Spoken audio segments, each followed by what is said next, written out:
ያነበበውን በህይወት የተገበረ አንድ አይኑን በወስፌ የወጋ ነው ማለት ነው። ያ በተግባር የፈጸመ ነው። ምክንያቱም አይን ብታሰናክል ብሏልና በአይኑ በማየቱ በቀጥታ ምንድን ያደረገው አይኑን በሚሰፋበት ወስፌ በማውጣት የጌታችንን ቃል ተግብሯል ማለት ነው። ደቡባዊ ምስራቅ አቅጣጫ የሚገኝ ግዙፍ ተራራ እንደሆነ እናያለን ማለት ነው።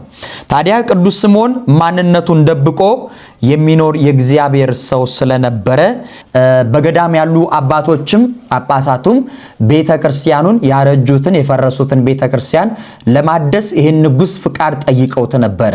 በዚህ አጋጣሚ ይሄንን መፈቅድላችሁ ይሄንን መፈጸም ስትችሉ ነው። ይሄን ከፈጸማችሁ ማደስ ብቻ አይደለም እምነታችሁን እንድታስፋፉ እፈቅድላችኋለሁ በምድረ ግብጽ። ያንን ባታደርጉ ግን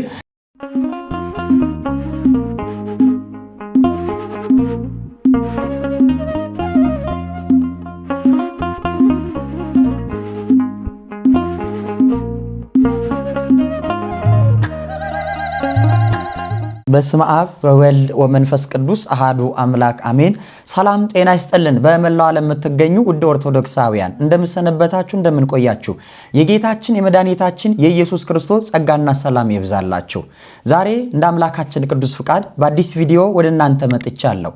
በቤተ ክርስቲያናችን አስተምሮ ዛሬ ታኅሳስ 6 2018 በስንክሳራችን ተመዝግቦ ከሚገኙ ታላላቅ ክብረ በዓል መካከል ዛሬ እግዚአብሔር ቢፈቅድና ቢረዳን የምናነሳው የታላቁ የቅዱስ አባት በእምነት ታላቅ ተጋድሎን ያደረገውን የቅዱስ ስምዖን ጫማ ሰፊውን ታሪክ እንመለከታለን። እንደሚታወቀው እንግዲህ ጌታችን መድኃኒታችን ኢየሱስ ክርስቶስ ክብር ይግባውና ሐዋርያት በሚውልበት እያሉ በሚያርበት እያደሩ የእጁን ታምራት የቃሉን ትምህርት የሚሰሙ ደቀ መዛሙርቱ ብዙ ጊዜ ሲገስጻቸው የምናየው ወደ 3 ቦታ ላይ ስናይ የእምነት ጉድለት ነው። ዛሬ በዓለም ላይ ብዙ እምነት ያለውም አለ ይሄ የሌለውም አለ። እምነት ግን ትልቅ ዋጋ እንዳለው እናያለን። ዛሬ በእምነት ብዙ ነገርን መሻገር ይችላል። ተራራውን ማፍለስ ይቻላል። ሸለቆን መሙላት ይቻላል። ባዶን ነገር መሙላት ይቻላል። የጎደለውን መሙላት ይቻላል። በእምነት ሁሉ ማድረግ ይቻላል። ሕዝቅያስ በሞትን ታውጆበት ነገር ግን በሞቱ ላይ እድሜ እንዲጨመርለት የተደረገው በእምነቱ ነው። ትሞታለና አንተና ቤትን አስተካከል ብሎት በሄደ ሳይሻገር ኢሳይያስ መጥቶ እንደገና በሕይወት ትኖራለህ በእድሜ ላይ 15 ዓመት ይጨመርላል በእምነት ነውና አናንያ፣ አዛሪያ፣ ሚሳኤል፣ ቂርቆስ፣ ኢየሉጣ በእምነት የእሳቱን የፍላቱን ውሃ ተሻግረውታል ማለት ነው። ዛሬም ሐዋርያት ከጌታችን ጋር በታንኳ ላይ ሆነው እየተጓዙ ማዕበል ተነሳ፣ በዚያ ተጨነቁ። ጌታችንም ስንጠፋ አይገድህምን አሉት። ተነስቶም እናንተ እምነት የጎደላችሁ አላቸው፣ እኔ ከእናንተ ጋር ሆኜ ስለምን ትጨነቃላችሁ አለ። እውነት ነው፣ በእግዚአብሔር የሚታመን ሁሉን ይሻገራልና። ስለዚህም ዛሬ ስለ እምነት ታላቅ ምንነት የምናይበት የቅዱስ ስምዖን ታሪክ ይሆናል ማለት ነው። እናንተም እስከ መጨረሻው ድረስ አብራችሁን እንድትቆዩ በአክብሮት እየጋበዝኩኝ በቀጥታ ወደ ፕሮግራሙ እንሄዳለን ማለት ነው። ሚዲያው ከራዲዮን ኦርቶዶክስ መንፈሳዊ ሚዲያ ነው። እንደ ቤተክርስቲያናችን አስተምሮ እንግዲህ ቤተክርስቲያንና ገዳማት በቅዱሳን ስም የሚሰየሙበት ለቅዱሳኑ መታሰቢያ እንዲሆን ነው። በውስጡ የሚመለከው ግን የሰራዊት ጌታ ልዑል አምላካችን እግዚአብሔር ነው። በትንቢተ ኢሳይያስ ምዕራፍ 56 ቁጥር 5 ላይ እንደምናየው ሕጌንና ትእዛዜን ለሚጠብቁ ሰንበቴንም ለሚያከብሩ ጃንደረቦቼ በቤቴና በቅጥሬ ውስጥ ከሴቶችና ከወንዶች ስም የሚበልጥ የዘላለም ስም እሰጣቸዋለሁ ብሏልና። ስለዚህ ስሙ በሚጠራበት በሚቀደስበት ቅዱስ ሥጋው ክቡር ደሙ በሚፈተትበት ለቅዱሳኑ መታሰቢያ አድርጎላቸዋል። ስለዚህ ዛሬ መታሰቢያ ከተደረገላቸው መካከል በግብጽ የሚገኘው ታላቁን ገዳም እናያለን ማለት ነው። የቅዱስ ስምዖን ጫማ ሰፊውን ታሪክ አብረን እንመለከታለን። በረከቱ በሁላችን ላይ ይደር። የቅዱስ ስምዖን ታሪክን ስናይ ቅዱስ ስምዖን ክርስቶስ ኢየሱስን በፍጹም ልቡ፣ በፍጹም ነፍሱ፣ በፍጹም ሐሳቡ የሚወድ ክርስቲያን እንደነበረ እናያለን። ታዲያ ዕለት ዕለት የወንጌልን ቃል እያነበበ በሕይወት ለመተርጎም የሚተጋ በጾምና በጸሎት በቅድስና ሕይወቱ የሚመላለስ ሰው እንደነበረ ታሪኩን እናያለን። ለዕለት ኑሮ ታዲያ የሚተዳደረው ጫማን በመስፋትና በመስራት ነው ወዳጆቼ። የሚተዳደረው ታዲያ በዚህ ቢሆንም ዕለት ዕለት በሚተዳደረው ከሚያገኘው ገንዘብ ለዕለት ጉርሱ ብቻ እያስቀረ ሌላውን ግን ለድሆች የሚመጸውት አቅመ ደካሞችን ደግሞ እየዞረ የሚረዳ እጅግ ደግና ሩሩ ክርስቲያን እንደነበረ በዚህ በስንክሳሩ ላይ ተመዝግቦ እናገኛለን ማለት ነው። እውነት ነው። ዛሬ ባለንበት ዘመን እኮ ደጋግ ሰዎች የወደቀውን የሚያዩ የተራበን የሚያበሉ ያጣንበት ዘመን ነው። ይልቁንም ያለውን የሚቀሙ የበዛበት ዘመን ነው ወዳጆቼ። ዛሬ እኛ መርካት ያልቻለው ባለው ነገር ላይ ክርስቶስን በልባችን መሾም ስላልቻለን ነው። አንዳንድ ጊዜ ካያችሁ ትዳር ይዞ ሌላ ትዳር መደረብ የሚፈልግ አለ። ስልጣን ላይ ሆኖ ተሹሞ ሌላ ስልጣን መሾም የሚፈልግ አለ። እየነገደ በንግዱ ላይ ከሚያገኘው ገንዘብ ባለው ከመርካት ይልቅ ሌላ የሰውን የሌለውን መውሰድ የሚፈልግ አለ። አይረካም ባለው ነገር። የወደቀብንን ነገር ለማግኘት እንደምንደክመው ነፍስም አምላኳን እስክታገኝ ድረስ ረፍት የላትም ማለት ነው። የኛ መዳረሻችን ክርስቶስ ነው። ከክርስቶስ መጣን፣ ከክርስቶስ ጋር እንኖራለን፣ ወደ ክርስቶስ እንሄዳለን ማለት ነው። ስለዚህ በህይወታችን እርካታ የምናገኘው ክርስቶስን በልባችን ላይ መሾም ስንችል ነው ማለት ነው። በህይወታችን ላይ ስምዖን ታዲያ ክርስቶስን በህይወቱ በልቡ ስለሾመ በሚያገኘው ከትርፉን እየመጸወተ መልካምን ሥራ ይሰራ እንደነበር እናያለን። ጌታችን መድኃኒታችን ኢየሱስ ክርስቶስ በመዋዕለ ስብከቱ ላይ በተለይ በማርቆስ ወንጌል ምዕራፍ 9 ቁጥር 47 ላይ አንድ ቃል አለ። ይሄንን ቃል በህይወት የተገበረ ታላቅ ቅዱስ አባት ነው ስምዖን። ምንድነው የሚለው? አይን ብታሰናክል ካንተ አውጥተ ጣላት። ሁለት አይን እያለ ሲኦል ከምትገባ ይልቅ አንድ አይንን አተ ወደ መንግስተ ሰማያት ብትገባ ይቀላል የሚል የህይወት ቃል የተነገረውን አምላካዊ ቃል የተገበረ ቅዱስ አባት ነው ስምዖን ማለት ነው። በነገራችን ላይ በዚህ የህይወት ቃል ላይ ስናይ ጌታችን የተናገረበት ምክንያት ሌላ ነው። ቃል በቃል ግን ተግብሮታል ማለት ነው። በአንድ ወቅት ታዲያ ጫማ ልታሰራ መስላ ሰውነቷን በመገላለጥ በዝሙት ልታሰናክለው የመጣች ሴት ነበር ይላል። እሷን አይቶ በየዋህነት ይህ በማርቆስ ወንጌል ምዕራፍ 9 ቁጥር 47 ላይ የተነገረውን ቃል በተግባር የፈጸመ ነው። ምክንያቱም አይን ብታሰናክል ብሏልና በአይኑ በማየቱ በቀጥታ ምንድን ያደረገው? አይኑን በሚሰፋበት ወስፌ በማውጣት የጌታችንን ቃል ተግብሯል ማለት ነው። አይኑን በወስፌ አውጥቶ ማለት ነው። እኛ አይደለም ይሄንን ለማድረግ ጊዜያችን እንኳን መስጠት አቅቶናል። የእውነቴን ነው የምላችሁ። ጊዜ ለሰጠን አምላክ ጊዜ እንስጠው። እንደው አይን ሳነሳ ምን ትዝ አለኝ መሰላችሁ? በቅርቡ በአንድ የቴሌቪዥን ሚዲያ ላይ ኢንተርቪው ሲደረግ አይቼ ነውና የፊልምና ደራሲ ባለሙያ ሲሆን እውቅ ታዋቂ ነው። አይኑን ከማጣቱ በፊት ኢንተርቪው ሲደረግ እኔን አይነ ከማጣት በፊት እንደይን ሳላደርግ ቆጨኝ የምትለው ነገር ምንድነው ተብሎ ሲጠየቅ እኔ አይኔ እያለኝ ብዙ ነገሮችን አይኔ ብርሃኔ እያለ ብዙ ነገሮችን አድርጌያለሁ። ሚስቴን ባለቤቴን በሙሉ አይቼን ያገባውት ልጆቼን የሚያስፈልጋቸውን እያየው ነው ማደርገው። ብዙ ነገር ሀገራትንም ተጉዣለሁ ከአውሮፓ እስከ አፍሪካ። ነገር ግን አለ ጊዜ ያልሰጠሁት አንድ ነገር ነበረ መሰጠት የነበረበት ሆኖ ሳለ አለ እሱ ምንድነው አለ የሚጸጽተኝና የሚቆጨኝ በራሴ አይን እያለኝ ያላነበብኩት ህይወት የሚሆነው መጽሐፍ ቅዱስ ነው አለ። እውነት ነው። ጊዜ ያልሰጠነው መጽሐፍ ቅዱስ ነገ ጊዜ ላይሰጠን ይችላል ወዳጆቼ። ስለዚህ ሁለት አይኑን አጥቷል። ዛሬ ልታነብልኝ ትችላለህ እንጂ እኔ ልሰማ እችላለሁ እንጂ ማንበብ አልችልም አለ። ወዳጆቼ ቅዱስ ስምዖን ግን እያነበበ ያነበበውን በህይወት የተገበረ አንድ አይኑን በወስፌ የወጋ ነው ማለት ነው፣ ያጠፋ ነው።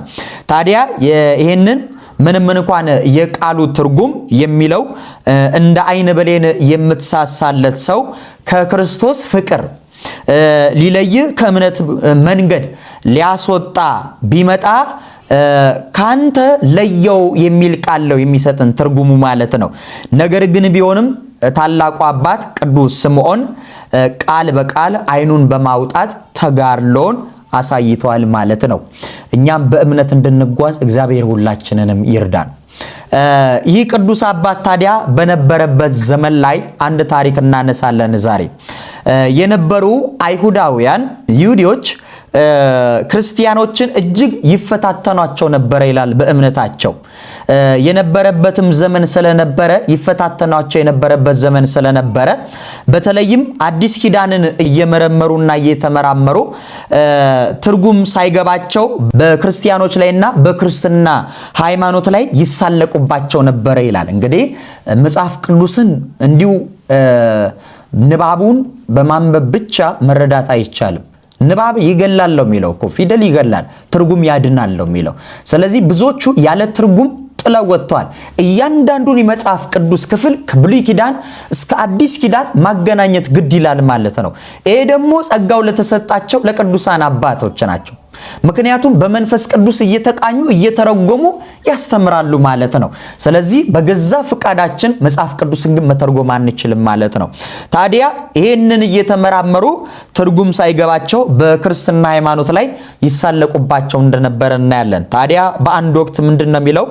እምነት ቢኖራቸው ይሄንን ተራራ ከዚህ ተነቅለ ወዲያ ተተከለ ብትሉት ይታዘዝላችኋል የሚለውን በዚህ በማቴዎስ ወንጌል የተመዘገበውን የሕይወት ቃል በማቴዎስ ወንጌል ምዕራፍ 17 ቁጥር 20 ተመዝግበው ያለውን ቃል አንስተው ሲጠይቋቸው እናያለን። ታዲያ ምንድነው የሚለው? እምነት ቢኖራችሁ ጌታችን እንዲህ ብሏችኋል፣ እናንተ እምነት የጎደላችሁ እምነት ቢኖራችሁ ይህንን ተራራ ከዚህ ተነቅለ ወዲያ ተተከል ብትሉት ይታዘዝላችኋል። የሰናፍጭ ታክል እንኳን እምነት ቢኖራችሁ ነው ያለው ጌታችን። ዛሬ እየተማርን ያለነው ስለ እምነት ነው። ሰናፍጭ በአይን ለማየት የምትከብድ የምታዳግት ቅንጣት ናት።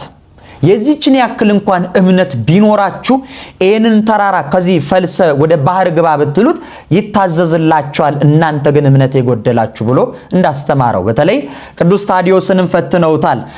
እምነት ቢኖራችሁ የሚለው ጋር ተያይዞ እንደዚሁ ጥያቄ ጠይቀውት አንድ ባለጠጋ ወደ እግዚአብሔር መንግስት ከሚገባ ግመል በመርፌ ቀዳዳ ብትሾልክ ይቀላል ያለውን ቃል አንስተው ጠይቀውታል። እውነት እናንተ ኦርቶዶክሳውያን በመጽሐፍ ቅዱስ ላይ ያለውን የምታደርጉ ከሆነ ለእኛም አሳዩን፣ እኛም እናንተን እንከተል የሚል ማለት ነው። ይህንንም ደግሞ ቅዱሱ ሐዋርያ በእምነቱ ይህንን አድርጓል። ግመል በመርፌ ቀዳዳ 3 ጊዜ አመላልሶ አሳይቷቸዋል ማለት ነው። ለሚያምን ሁሉ ይቻላል ወዳጆቼ።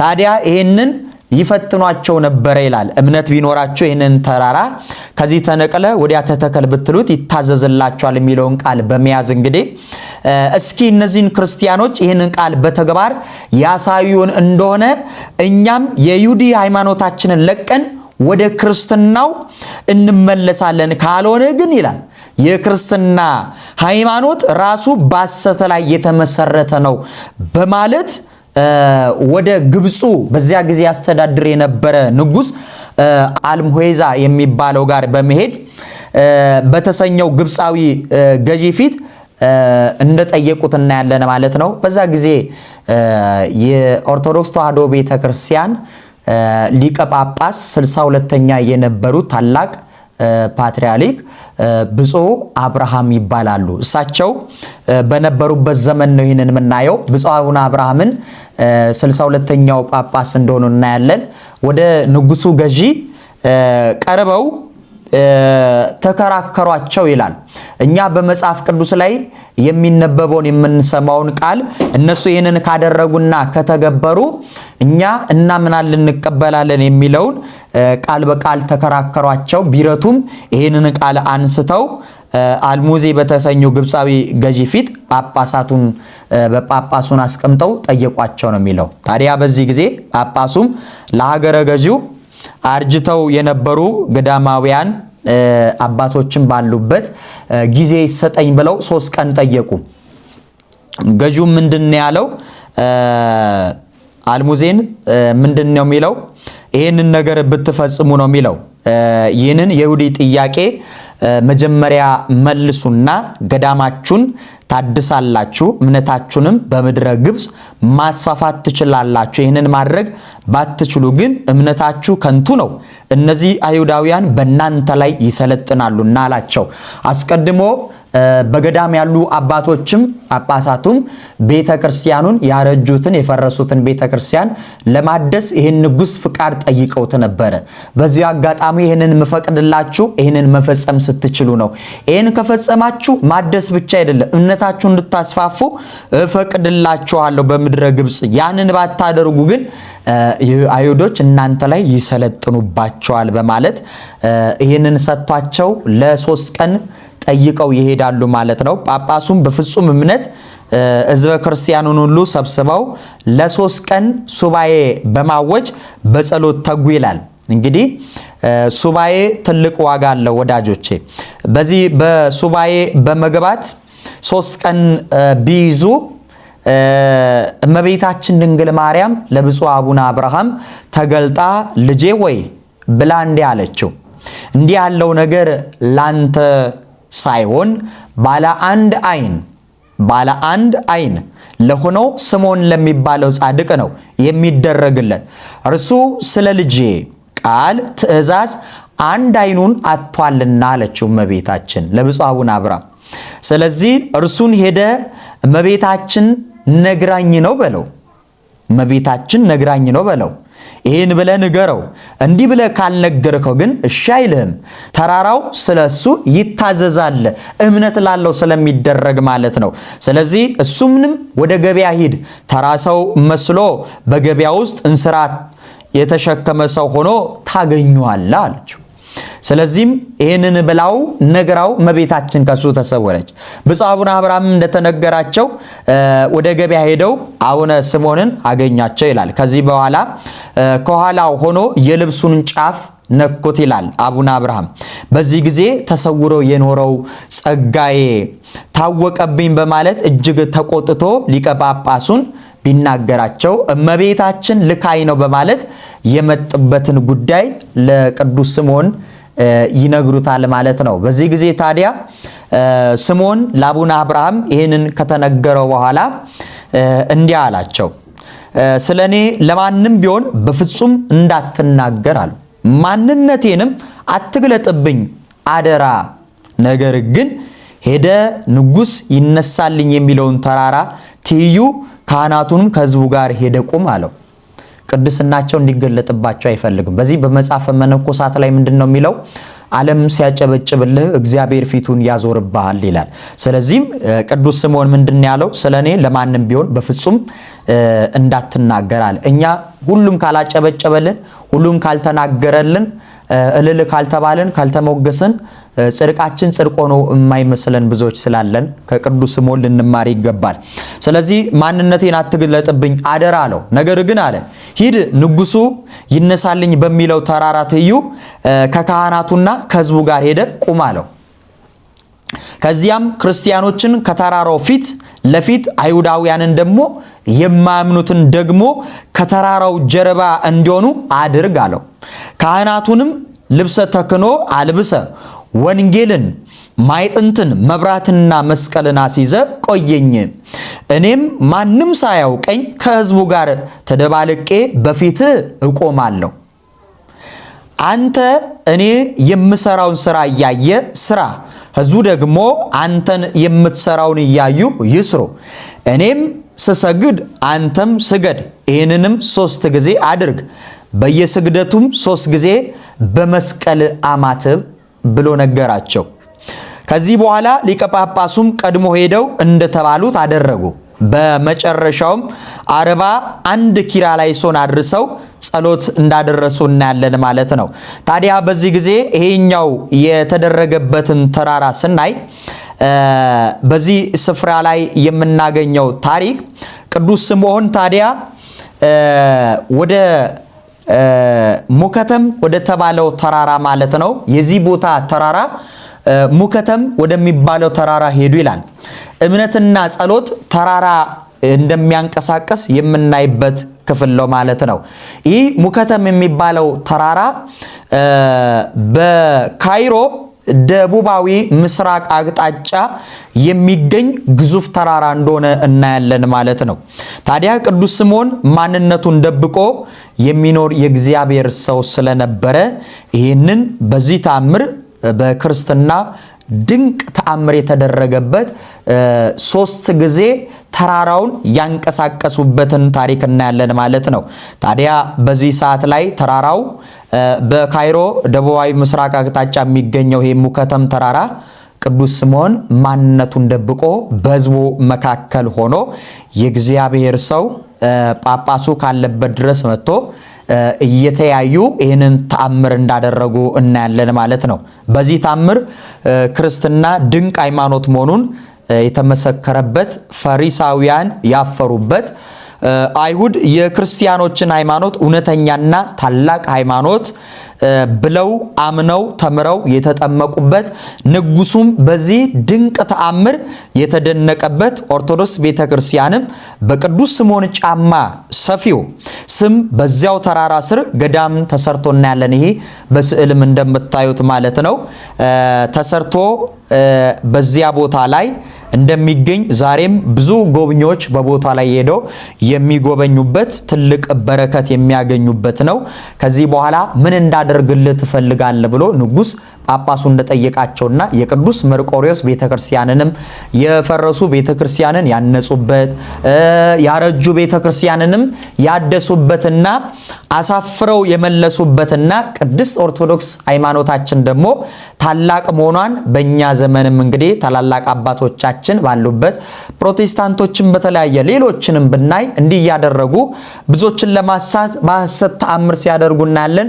ለሚያምን ሁሉ ይቻለዋልና ነገር ግን በእምነት ይደረጋልና ስለዚህም በዚህ ተአምር ድንቅ ተአምር የተደረገበት በመሆኑ ክርስቲያኖች በእምነት ያሉት የበለጠ በእምነት የጸኑበት፣ ያላመኑ ያመኑበት፣ የተጠመቁበት ታላቅ በዓል የምናከብርበት ነውና ዛሬም እንደ ቅዱስ ስምዖን እንደ ቅዱሳን አባቶቻችን በቤቱ ያብዛልን።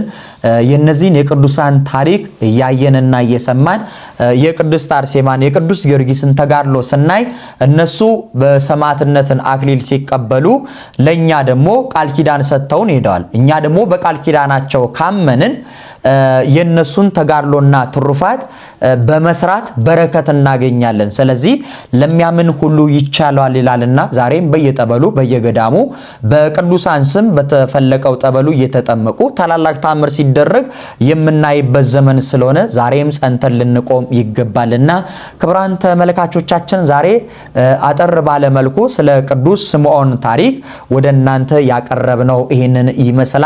በዚህ ታሪክ ውስጥ ብዙ በረከትና ሕይወት የሚሆን ቃል እንዳገኛችሁ ተስፋ አደርጋለሁ። ስለ ቅዱስ ስምዖን ታሪክም ጫማ ሰፊውን ታሪክም እንደው በጥቂቱም ቢሆን እንዳያዛችሁ ተስፋ አደርጋለሁ። በሌላ ጊዜ ደግሞ ከሌሎች መርሃ ግብር ጋር አብረን እንገናኛለን። ሚዲያው ከራዲዮን ኦርቶዶክስ መንፈሳዊ ሚዲያ ነው። እንደተለመደው ሰብስክራይብ፣ ላይክ፣ ሼር እያደረጋችሁ ለሌሎችም በማዳረስ ከኛ ጋር እንድትሆኑ በአክብሮት እንጠይቃለን። ሌሎችም የምስክርነት ቃል ይቀጥላሉ። የበርሜል ቅዱስ ጊዮርጊስም ጉዞ በሚጀመር ጊዜ ወደ እናንተ መረጃውን የምናደርስ ይሆናል። በየገዳሙ ደግሞ የተደረገውንም ተአምርና ታሪክም በሚቀጥለው ደግሞ ይዘን እንመጣለን። ከኛ ጋር ሆናችሁ እኛን መርጣችሁ ስለምትከታተሉ እጅግ አድርገን እናመሰግናለን። ባህሉ የሰላም የፍቅር እንዲሆን እመኛለሁ። እስከዛው ቸርን ሰንብት።